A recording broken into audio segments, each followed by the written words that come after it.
Wow, thank you very much, Chris.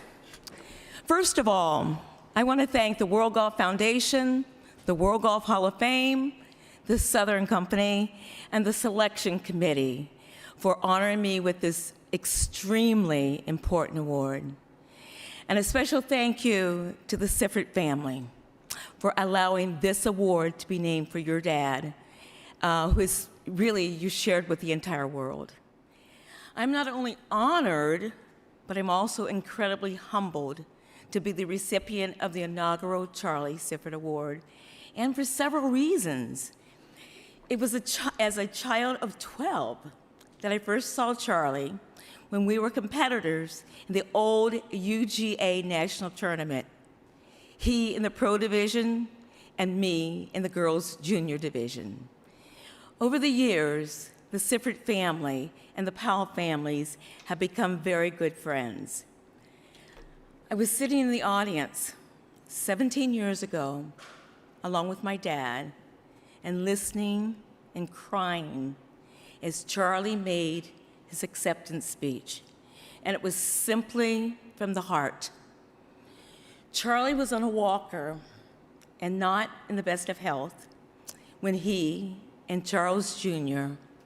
arrived and walked up the steps of the church at my dad's funeral on a very cold winter day in 2010. 5 years later, I spoke at his funeral in Cleveland, Ohio. Although I am standing here receiving this honor, I would be very remiss if I did not tell you why I accept this award on behalf of my entire family. Bill Powell was stationed in England and Scotland during World War II, where he was able to play golf by borrowing members' golf clubs and playing their golf courses.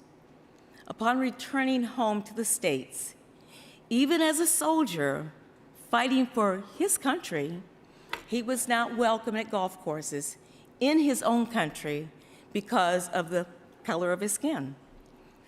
So he felt that the only choice he had was to create an opportunity for all people to play this game and to somehow find a way to build a golf course.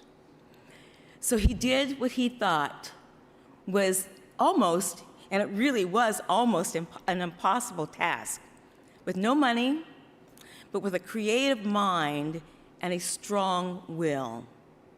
In 1946, he began building a golf course by hand and seeding the entire first 9 holes by literally walking back and forth with a hand seeder around his neck, seeding the entire first 9 holes of the golf course.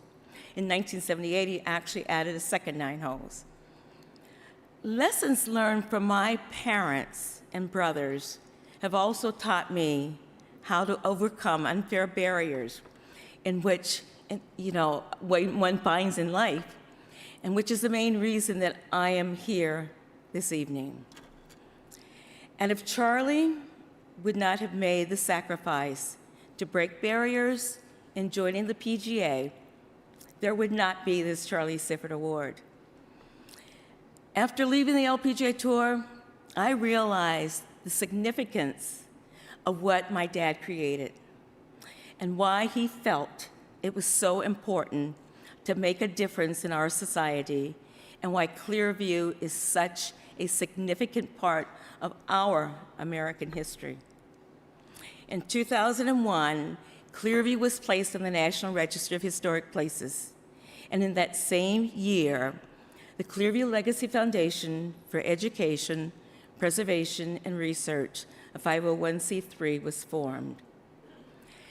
I feel an incredible responsibility and obligation to make sure that Clearview is secure for the next 75 years and beyond, and long after we're all gone.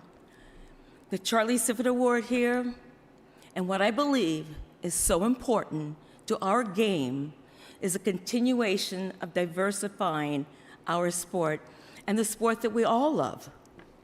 And to that end, at Clearview, We are currently in the process of building a small educational building, and the lessons that people can learn will make such a positive difference in the world of golf.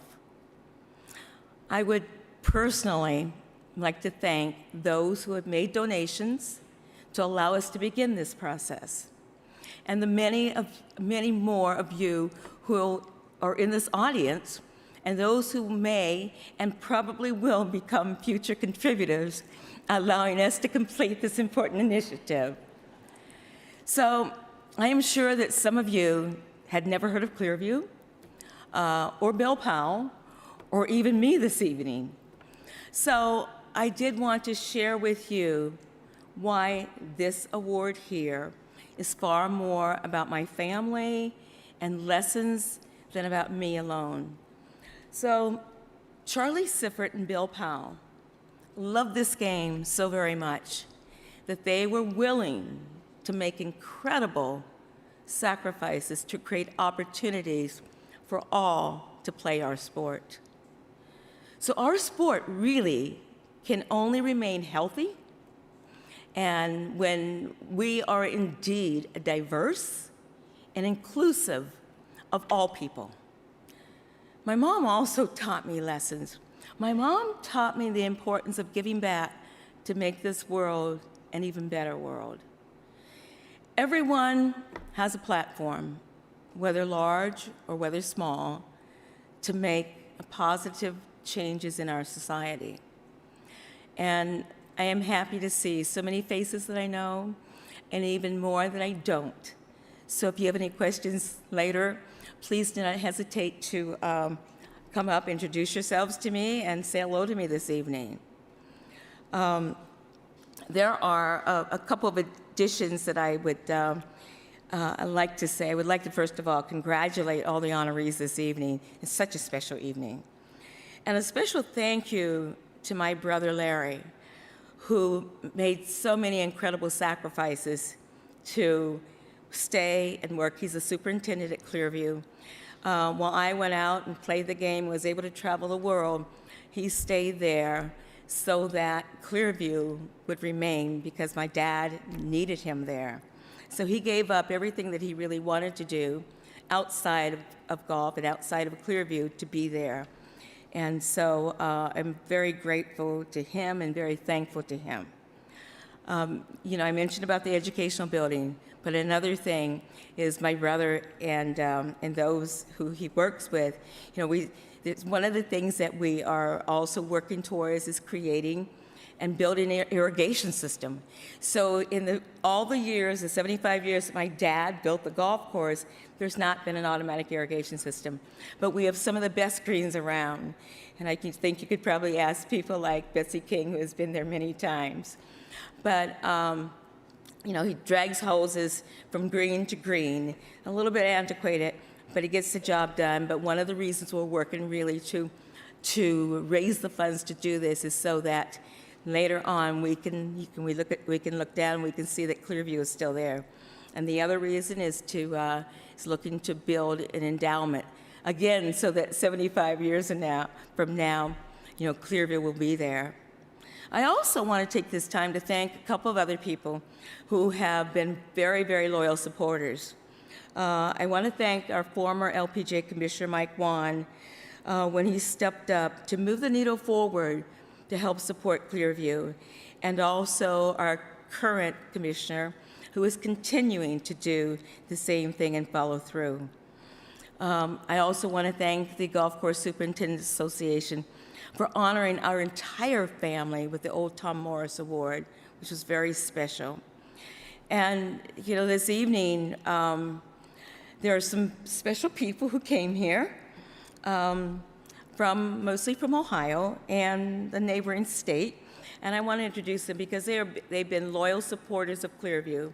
One is Hollis Burks, who was my first veteran in our Women Veterans Program, which is a year-round program for our military veterans called Clearview Hope. That's been based from PGA Hope. It's a year-round program that is cost-free for our women veterans, and so I'm happy to have Hollis here. Andy Moak and Lisa Furlong, who are members of our board of the Clearview Legacy Foundation, and Dana Harris, and actually her husband, by the name of Franco Harris. So I would love to thank all of them for being here this evening, and also to thank everybody here for allowing me to be here to receive this amazing award this evening. So thank you all very much for, again, allowing me to be a part of this incredible evening. It's truly an honor, and Charlie Sifford was a very good friend, as his entire family is. So this really means a lot to me in a very personal way. So thank you all very, very much.